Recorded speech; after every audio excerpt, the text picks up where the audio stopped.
मित्रांनो, आजच्या व्हिडिओमध्ये आपण अगदी सोप्या पद्धतीने पारंपरिक महाराष्ट्रीयन वरण कसे बनवायचे ते पाहणार आहोत। कमी साहित्यामध्ये तयार होणारे हे स्वादिष्ट व पौष्टिक वरण भातासोबत खूपच छान लागते। या रेसिपीमध्ये तूर डाळ शिजवण्याची योग्य पद्धत, फोडणीचे प्रमाण, चविष्ट आणि सुगंधी वरण बनवण्याची टिप्स सांगितली आहे। व्हिडिओ आवडला तर लाईक, शेअर आणि चॅनलला सबस्क्राईब करायला विसरू नका। तर चला रेसिपीला सुरुवात करूया।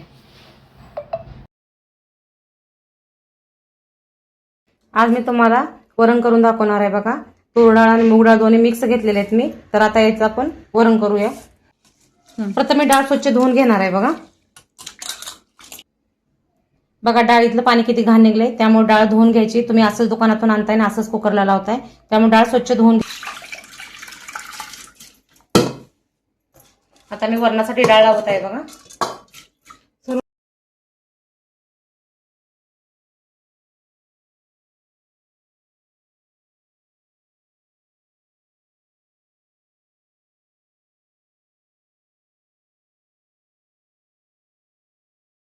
तीन हिरव्या मिरच्या घेतलेल्या आहेत बघा। आपण यामध्ये डाळ शिजताना हिरवी मिरची पण वापरायची।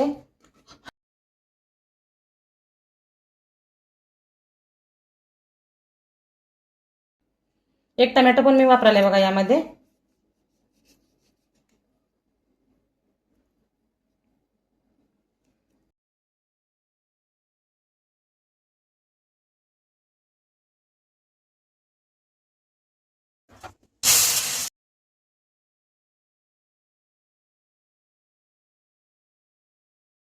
कुकरला 4 शिट्ट्या झालेल्या आहेत बघा। आपली डाळ आता कशी शिजली ते पाहूया आपण।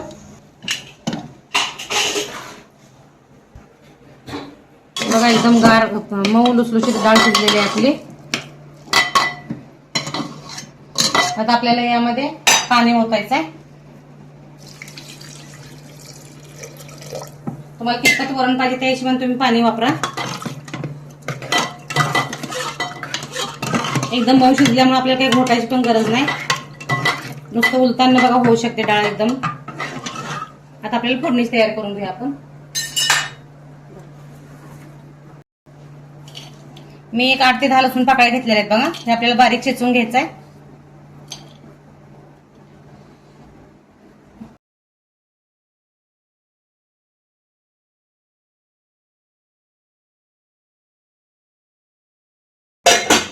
फोडणीसाठी मी तेल वापरले बघा, ओतले बघा पहिल्या।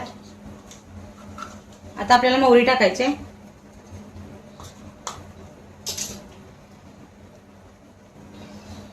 जिरं,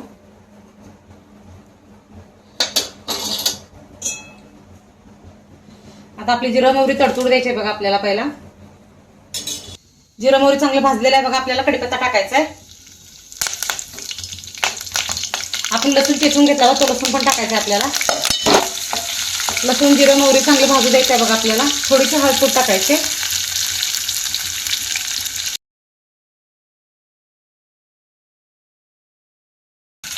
थोडीशी हळद टाकले बघा मी। आपलं लसूण जिरं मोहरी चांगले भाजलेलं आहे बघा। आता आपल्याला यामध्ये डाळ ओतायची आहे।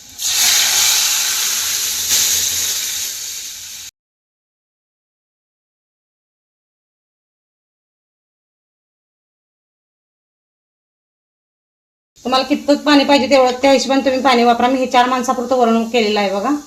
त्यानुसार मीठ वापरायचं आहे आपल्याला। थोडंसं हिंग वापरायचं आहे बघा, हिंगमुळे टेस्ट छान येते। आपली डाळ चांगली शिजलेली आहे, त्यामुळे 1-2 मिनिटच आपल्याला फक्त याला उकळी येऊ द्यायची। बघा अशा प्रकारे आपलं वरण तयार झालं आहे। आता वरून आपल्याला कोथिंबीर पण घालायची आहे बघा। कोथिंबीर टाकत आहे बघा। कोथिंबीरनं वास छान येतो, वरण टेस्ट लागतं, त्यामुळे कोथिंबीर वरण टाकायची। तर अशा प्रकारे आपले वरण तयार झाले आहे। तर बघू शकता आपलं वरण किती छान तयार झालेलं आहे ते। माझा व्हिडिओ आवडल्यास माझ्या चॅनलला लाईक करा, सबस्क्राईब करा, शेअर करा। धन्यवाद।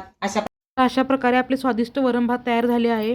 तुम्ही ट्राय करून नक्की सांगा वरण भात कसे झाले आहे।